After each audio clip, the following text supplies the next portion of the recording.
Assalamualaikum warahmatullahi wabarakatuh. Nama saya Muhammad Farhan Mubarak. Di sini saya akan menerangkan materi PPTQ tentang Ahkamur Ra sampai akhir. Yang pertama itu Ahkamur Ra. Ahkamur Ra ini adalah hukum-hukum Ra. Hukum-hukum Ra itu terdapat dua, yaitu tarkik dan tafkhim dan terdapat tiga, tarkik dan tafkin dan jawazul wajh. Nah, yang tarkik itu adalah tipis. Contohnya khusrin, khusrin atau fir'aun. Terus yang tafkhim itu tebal. Contohnya wa arsala. Nah, yang ketiga ini jawazul wajhin, bisa dibaca tebal ataupun tipis. Contohnya kullu firqin, itu yang dibaca tebal, dan yang dibaca tipis kullu firqin, itu yang dibaca tipis. Lanjut ke materi selanjutnya, yaitu ada hukum nun sukun dan tanwin. Nun sukun dan tanwin ketika bertemu huruf hijaiyah itu terbagi menjadi 5. Yang pertama izhar, yang kedua idgham bila guna, idgham bi guna, yang keempat iqlab, yang kelima ikhfa. Yang pertama itu idhar. Idhar adalah ketika nun sukun atau tanwin bertemu huruf hijaiyah yang mana hurufnya itu adalah hamzah, ha, kha, ain, lin, ha. Itu idhar halqi. Cara bacanya nunnya dibaca jelas. Dan idhar wajib. Idhar wajib yaitu ketika bertemu ketika ada nun sukun atau tanwin bertemu huruf wawu atau ya dalam satu kalimat. Contohnya dunya, bunya, nun sin, wa, nun kin, wa, nun. Yang kedua yaitu idgham. Idgham ini terbagi menjadi dua, idgham bila guna, ada idgham bi guna. Yang idgham bi guna adalah yaitu dibacanya dengung, yang hurufnya itu ya, nun, mim, wawu. Contohnya famay ya'mal. Dan idgham bila guna hurufnya itu ada dua dan tidak dibaca dengung. Contohnya hurufnya itu lam ro. Contohnya fawailul lil musallin. Yang keempat iklab. Iklab ini dibaca iklab artinya mengganti, atau hurufnya itu ada satu, yaitu ba, diganti menjadi ba, menjadi mim. Contohnya kiramim bararah. Yang keempat ikhfa. Ikhfa itu terbagi menjadi tiga, ada ikhfa aqab yang mana hurufnya itu dal tato, yang cara bacanya samar dekat dengan bunyi n. Contohnya illa man tawalla. Yang kedua ada ikhfa ausat, cara bacanya samar, hurufnya adalah shod, dot, dho, fa. Contohnya min sijil. Yang ketiga ikhfa abad. Ikhfa abad ada hurufnya qaf, kaf, cara bacanya samar dekat dengan bunyi huruf ng. Contohnya in kullu nafsin. Yang selanjutnya adalah guna musyaddada. Guna musyaddada yang baca dengung, hurufnya nun sama mim. Ciri-cirinya apabila ada huruf mim yang bertasdid atau nun yang bertasdid maka harus dibaca dengung. Contohnya amma yatasaalun. Selanjutnya ada idgham. Hukum idgham. Idgham terbagi menjadi tiga, yaitu idgham mutajannisin, idgham mutaqariban, idgham mutamatsilan. Idgham mutajannisin adalah apabila ada dua huruf yang sama makhrajnya tetapi beda sifat, yang pertama sukun dan yang kedua hidup. Contohnya qalat qaifatun. Yang kedua idgham mutaqariban. Idgham mutaqariban adalah apabila dua huruf yang berdekatan makhrajnya dan sifatnya, yang pertama sukun dan yang kedua hidup. Contohnya qaf bertemu kaf. Alam nakhluqukum. Yang ketiga yaitu idgham mutamasilan. Idgham mutamasilan adalah apabila dua huruf yang sama makhraj dan sifatnya, yang pertama sukun dan yang kedua hidup, hurufnya semua huruf hijaiyah. Contohnya idribi'asoka. Selanjutnya hukum mim sukun. Mim sukun adalah hukum mim sukun terbagi menjadi tiga. Yang pertama idhar syafawi, ikhfa syafawi, idgham mimi. Yang idhar syafawi adalah ciri-cirinya apabila ada mim sukun bertemu dengan ba, mim atau selain mim dan ba. Contohnya alam taro kaifa, yaitu dibacanya jelas. Yang kedua ikhfa syafawi. Ikhfa syafawi ini apabila ada mim sukun bertemu dengan ba, dan cara bacanya didengungkan. Contohnya tarmihim bihijaratim min sijil. Yang ketiga idgham mim. Apabila ada mim sukun bertemu dengan huruf mim.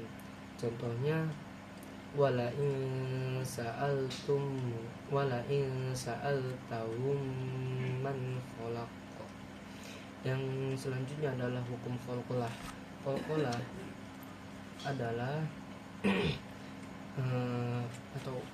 qalqalah itu adalah suara pantulan.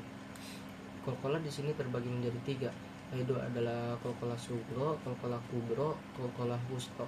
Qalqalah sugro adalah ciri-cirinya huruf qalqalahnya berharokat sukun asli baik di tengah maupun di akhir kalimat dan dibaca dipantulkan satu tekanan.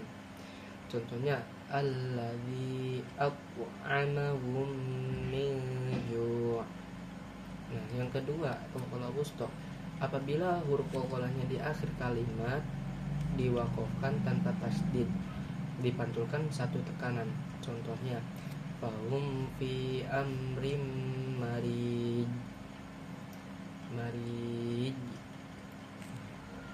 Yang ketiga qalqalah kubro. Qalqalah kubro ini adalah huruf qalqalah di akhir kalimat diwaqafkan dan bertasdid. Contohnya ini dibacanya dipantulkan dua tekanan. Contohnya yaitu tabbat yada abi lahabi wa tab. Selanjutnya ada hukum mad ada mad tabi'i atau mad asli. Terus yang kedua ada mad far'i. Ciri-cirinya kalau mad tabi'i adalah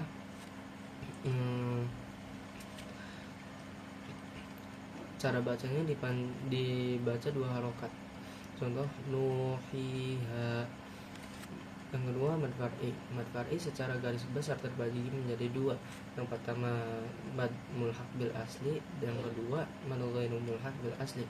Dan yang mad ghairu mulhaq bil asli terbagi menjadi tiga. Yang pertama muttasil bil hamzah, muttasil bis sukun, muttasil bil tasdid. Lanjut materi yang pertama mad mulhaq bil asli. Mad mulhaq bil asli yaitu terbagi menjadi 5 bagian. Yang pertama mad badal, mad tamkin, mad iwad, mad harfi, dan mad silah qasirah. Yang mad badal adalah apabila ada hamzah bermad di awal kalimat. Contohnya ayatu. Yang kedua mad tamkin. Mad tamkin apabila ada dua huruf ya, yang pertama kasroh dan bertasdid, yang kedua sukun. Contohnya nabiyina. Yang ketiga mad iwad. Mad iwad adalah apabila ada tanwin di akhir kalimat diwakafkan kecuali ta. Contohnya innallaha kana aliman hakima. Yang keempat adalah mad harfi. Mad harfi yaitu apabila ada dua huruf khawatih suar yang terdiri dari dua ejaan, huruf tersebut yang dibaca sesuai dengan bunyi asli huruf hijaiyah. Contoh oha. Yang kelima mad silah qasirah. Mad silah qasirah adalah apabila ada hak domir berharokat kasroh atau dhammah diapit dua huruf hidup dan tidak bertemu dengan hamzah. Contohnya fama lahu min quwwatin wala nasir. Materi selanjutnya adalah mad ghairu mulhaq bil asli muttasil bil hamzah. Mad wajib muttasil, mad jaiz munfasil, dan mad silah tawilah. Mad wajib muttasil adalah apabila ada mad tabi'i bertemu hamzah dalam satu kalimat. Contohnya idza jaa nasrullahi wal fath. Yang kedua, mad jaiz munfasil. Mad jaiz munfasil adalah apabila ada mad tabi'i bertemu dengan hamzah di lain kalimat. Contohnya ini bisa dibaca 3 sampai 5 harokat. Contohnya tabbat yada abi lahabi wa tab. Yang ketiga, mad silah tawilah. Mad silah tawilah adalah apabila ada domir berharokat kasroh atau doma diapit 2 huruf hidup dan bertemu hamzah. Cara bacanya dipanjangkan 5 harokat. Contohnya anhu malahu idza taradda. Lanjut yang kedua, mad ghairu mulhaq bil asli muttasil bit tasydid, yaitu mad lazim kilmu mutsaqal. Apabila mad tabi'i bertemu dengan huruf yang bertasydid dalam satu kalimat, cara bacanya dipanjangkan 6 harokat. Contohnya al-haqqah. Yang kedua, mad farqi. Mad farqi adalah apabila ada mad tabi'i bertemu dengan alif lam syamsiyah. Contohnya qul adzakaraini. Yang ketiga, mad lazim harfi mutsaqal, yaitu apabila ada huruf khawati suwar yang dibaca sesuai bunyi huruf asli hijaiyah dan mengandung unsur idgham, dibaca 6 harokat. Contohnya alif lam mim. Lanjut, muttasil bisukun. Muttasil bisukun ada 4. Yang pertama, mad lazim harfi mukhafaf, mad layyin, mad alif sukun, mad lazim kilmu mukhafaf. Mad lazim harfi mukhafaf apabila ada huruf fawaitihus suwar yang terdiri dari 3 ejaan huruf dibaca sesuai bunyi asli huruf hijaiyah dan tidak mengandung unsur idgham. Huruf-hurufnya yaitu nun, qaf, shad, ain, sin, lam, kaf, mim. Contohnya alif lam mim sama dengan dibaca 6 harokat. Yang kedua, mad layyin. Mad layyin adalah apabila ada huruf waw atau ya sebelumnya berharokat fathah dan diwaqafkan, dibaca jika pembacanya diwasolkan maka menjadi sifat lin. Cara bacanya dipanjangkan 5 harokat. Contoh li'ilafi quraisy. Yang ketiga, mad arid lisukun. Mad arid lisukun ini apabila ada mad tabi'i mewaqafkan huruf hidup selain hamzah karena ketika bertemu hamzah menjadi mad wajib muttasil. Cara bacanya dibaca 3 sampai 5 harokat. Contohnya qul a'udzu birabbin nas. Yang keempat, mad lazim kilmu mukhafaf, yaitu apabila ada mad badal bertemu huruf sukun dalam satu kalimat dibaca panjang 6 harokat. Contohnya al-ana. Materi selanjutnya adalah sifir. Sifir terbagi menjadi 2, yaitu sifir mustatil sama sifir mustadir. Ciri-cirinya ada bulatan kecil pada setiap lafaz ana. Pasti contoh sifir mustatil kecuali lafaz anabu, anabu, anasi, al-anamat. Cara baca, ketika dibaca waqaf atau berhenti maka dibaca panjang. Nah, ketika dibaca wasol atau lanjut maka dibaca pendek. Itu yang dinamakan sifir mustatil. Ketika sifir mustadil adalah cara bacanya ketika diwaqaf maka cara bacanya disukunkan. Ketika diwasol maka dibaca pendek. Contoh sifir mustatil: ana, ar-rasula. Nah, itu ketika di wakof. Dan ketika di wasol dibaca pendek, ana ar-rasula as-sabila. Nah, ketika sifir mustadir, contohnya mi'atun. Nah, itu ketika di wakof. Dan ketika di wasol sama saja, mi'atun dibaca pendek.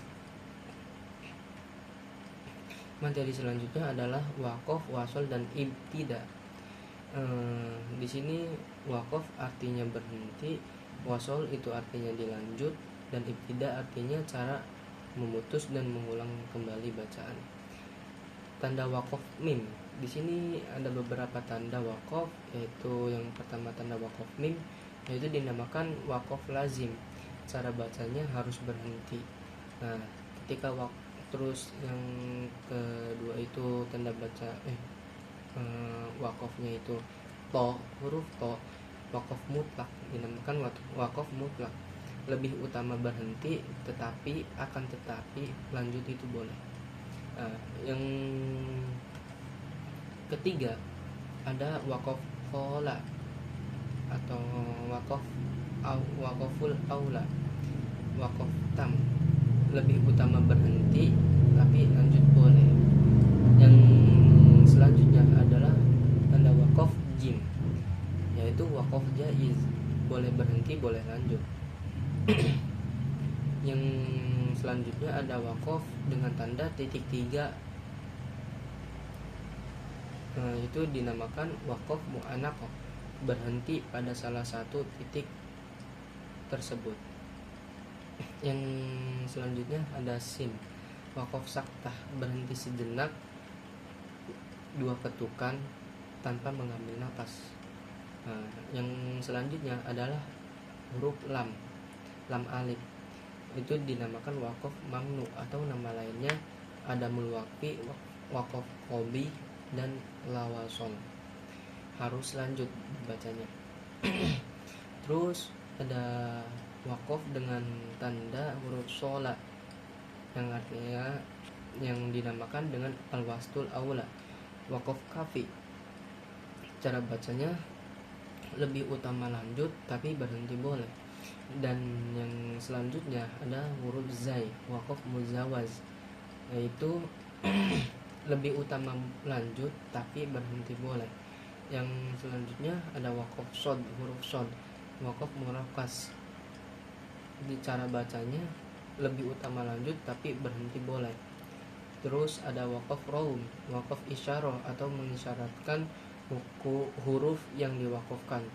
Ciri-cirinya ketika ada huruf hidup yang diwakofkan di mana huruf sebelumnya berharakat sukun, contohnya ida yasar.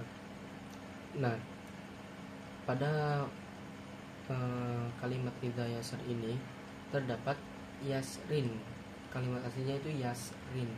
Nah, pada ro terakhir, huruf ro, rin, itu diwakofkan dengan cara diisyaratkan seperti ida yasar. Nah, selanjutnya adalah gharib wal muskilat. Gharib wal muskilat dapat diartikan sesuatu yang tidak dikenal, sesuatu yang aneh, atau sesuatu yang sulit dimengerti, sulit dipahami. Bacaan gharib adalah bacaan yang dianggap asing dan keluar dari hukum bacaan. Yang termasuk dalam gharib adalah imalah, ismam, naql, mad mubalaghah, saktah. Yang kedua muskilat. Muskilat itu adalah bacaan yang dianggap sulit dan tidak keluar dari hukum bacaan. Yang termasuk ke dalam muskilat adalah ibdal, isbat, jawazul wajhain, nun wiqayah. Menurut salah satu pakar ahli qiraah Al-Quran, Syekh Abu Bakar Asim bin Abi Najud, lebih dikenal Imam Asim, hukum bacaan gharib dengan riwayat Imam Hafiz, sebagaimana beliau adalah imam pada umumnya adalah imam-imam yang umum dalam menggunakan tajwid di Indonesia. Yang pertama itu adalah ibdal, isbat, dan jawazul wajhi. Yang pertama ibdal atau mengganti. Cara bacanya menggantikan bunyi huruf shad dengan sin menjadi sin.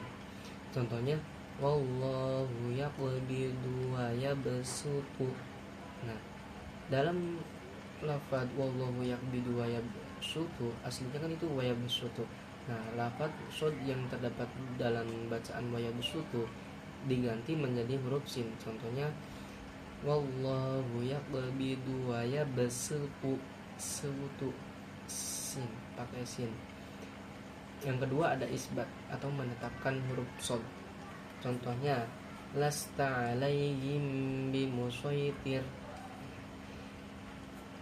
Pada lafaz bimusaitir itu tidak diganti dengan sin, tapi menetapkan dengan huruf shad, bimusaitir. Yang ketiga jawazul wajhin. Jawazul wajhin bisa dibaca dua wajah atau boleh dibaca shad ataupun dibaca sin.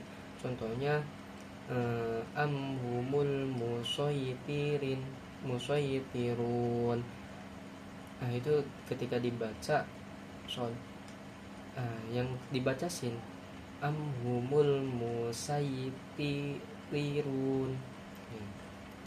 Yang kedua nun wiqayah. Nun wiqayah adalah nama lain nun iwad atau nun ziyadah. Ciri-cirinya ketika ada tanwin bertemu dengan hamzah wasol, baik di permulaan ayat ataupun di tengah ayat, maka harokat hamzah wasol diganti dengan bunyi huruf nun. Nun wiqayah di awal ayat, contoh nadhiro dalam mushaf Indonesia. Nun wiqayah di pertengahan ayat, cara membacanya yaitu nun wiqayah yang tidak berada di antara waqaf dan permulaan ayat. Contohnya mithlanil qaum. Yang ketiga matsilah mubalaghah. Matsilah mubalaghah adalah apabila sebelum atau sesudah hadomir itu bertanda sukun, maka hadomir tersebut dibaca panjang, tidak termasuk dalam bacaan matsilah qasirah, seperti lafaz fihi minhu lahul mulku. Yang keempat imalah. Imalah yaitu memiringkan harokat fathah ke kasroh sehingga bunyi huruf ro menjadi cenderung lebih ke e. Contohnya majreha. Yang kelima ismam. Ismam itu adalah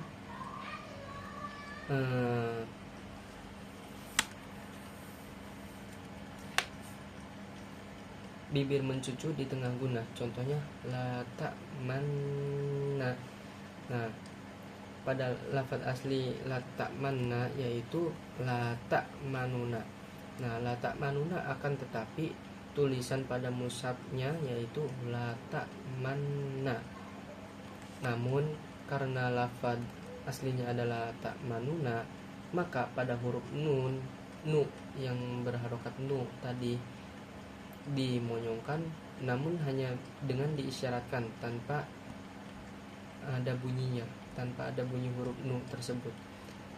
Jadi lafaz la ta'manuna, la ta'manna, cara membacanya adalah bibir mencucu di tengah guna. Contohnya la ta'manna. Yang keenam tasil. Tasil adalah menggabungkan dua hamzah foto atau menggelombangkan hamzah yang kedua sehingga dibaca panjang. Contohnya ajamiyun. Yang selanjutnya nakal. Nakal dalam kaidah ilmu qiraah pada lafaz bi salismu terdapat dua hamzah wasol, yaitu hamzah pada lafaz al-ta'rif dan hamzah pada lafaz ismu, sehingga kedua hamzah wasol tersebut tidak perlu dibaca ketika disambungkan dengan kalimat sebelumnya. Jadi cara membacanya memindahkan harokat kasroh sehingga bunyi nya bukan bisal ismu tetapi bisalismu. Contohnya bisalismu dalam surat Al-Hujurat. Yang kedelapan, saktah. Saktah merupakan salah satu bacaan waqaf yang juga tergolong bacaan gharib. Waqaf saktah hanya terdapat 4 dalam Al-Quran, yaitu contoh mimar qadina hadza dalam surat Yasin ayat 52, dalam surat Al-Kahfi ayat 1-2, contoh lahu iwaja qayyima, dalam surat Al-Qiyamah ayat 27, contohnya waqilaman roq, dalam surat Al-Mutaffifin ayat 14, contohnya kalabal rona. Jadi sakta itu adalah berhenti sejenak tanpa mengambil napas. Sekian dari saya. Wassalamualaikum warahmatullahi wabarakatuh.